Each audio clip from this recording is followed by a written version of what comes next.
আসসালামু আলাইকুম এভরিওয়ান, কেমন আছো তোমরা সবাই? আশা করি সবাই অনেক ভালো আছো। আর আল্লাহর রহমতে আমি অনেক ভালো আছি। তো আজকে বরাবরের মতো একটা ভিডিও নিয়ে চলে এসেছি। আর ভিডিওটা কি সেটা তো তোমরা দেখতেই পারতেছো। ভিডিওটা হলো জাটকা মাছ দিয়ে আজকে ফুলকপিগুলো রান্না করব, সেটাই তোমাদের সাথে শেয়ার করব।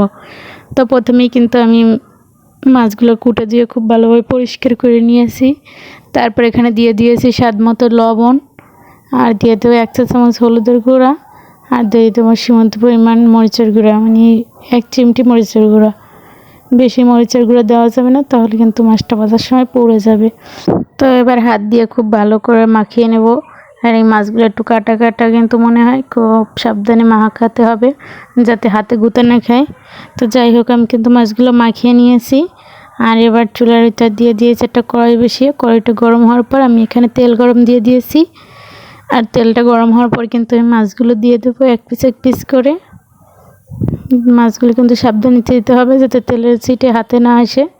তো যাই হোক, আমি কিন্তু মাছগুলো দিয়ে দিয়েছি, একবারই সব মাছগুলো দিয়ে দিয়েছি। আর এই যে দেখো, কিছুক্ষণ পর ফিরে আসলাম। এরপর যাই কিন্তু মাছটা উল্টে দিব। আমি কিন্তু মাছটা একদম হালকা ভাজা দিব।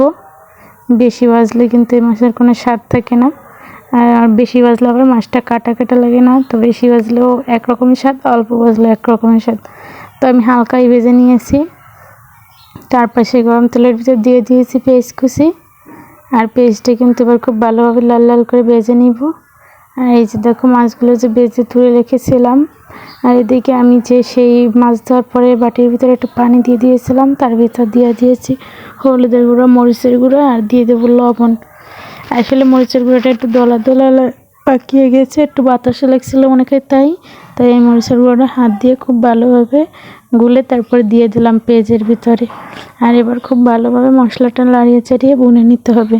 পানিটা অনেক বেশি হয়ে গেছে, তাই ঝোলটা অনেক পাতলা মনে হচ্ছে। তো এই পর্যায়ে কিন্তু দেখো মশলাটা ভুনা হয়ে গেছে। তারপরে এখানে আমি আলুগুলো দিয়ে দিয়েছি। আলুগুলো খুব ভালোভাবে ভুনে নিব। আলুগুলো একটা বোনার পরে কিন্তু আমার কপিগুলোও দিয়ে আমি একটা বোনা দিয়ে নিব। কপিটা কিন্তু না বুনলেও হয়, তো আমার কাছে মনে হয়েছে একটু বুনে নিলে ভালো হবে, তাই আমি বুনে নিতেছি। আর এই শীতের সবজিটা কিন্তু আজকে আমি প্রথম রান্না করতেছি মাছ দিয়ে। এই সবজিটা কিন্তু যে কোনো মাছ দিয়ে রান্নলেই ভালো লাগে।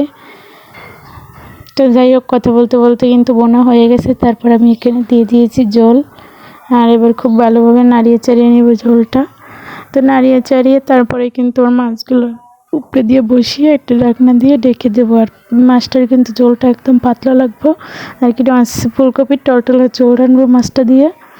তো যাই হোক, এ পর্যায়ে কিন্তু দেখো ঝোলটা ফুটে একদম অনেকটাই টেনে এসেছে। আর এই পর্যায়ে আমি তুলে নিয়েছি। তো কেমন লেগেছে আজকের রেসিপিটি অবশ্যই কমেন্ট করে জানিয়ে যাবা।